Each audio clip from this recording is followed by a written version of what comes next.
Jeigu kas nors esat Kaune, neturit ką veikti, tai nebūtinai Laisvės alėjai vaikščiot, yra daugiau vietų, pavyzdžiui, galite Jacht klubą atvaryti ir galite atliekti į Congo. Čia galite išsinuomoti vandens motociklus, praskrisit pro Kauno marias, pralėksit.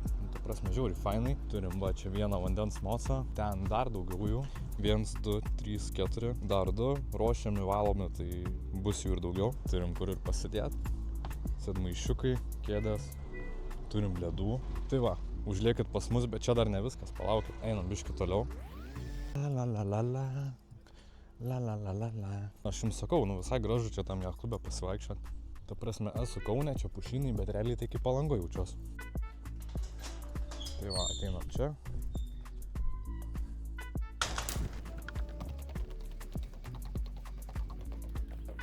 Congo. Atvarysit čia su mūsų treneriu, su kapitonu, su savo draugais.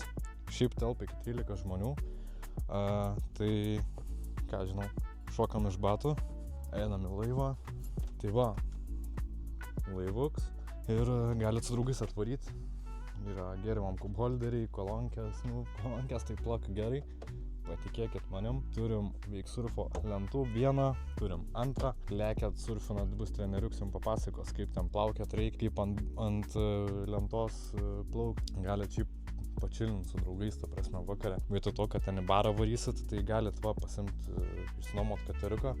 Telp, sakau, 13 žmonių, tai valanda 199 eurai. Ir va, galit taip pakrist su draugais, su draugiam ir paplaukiat.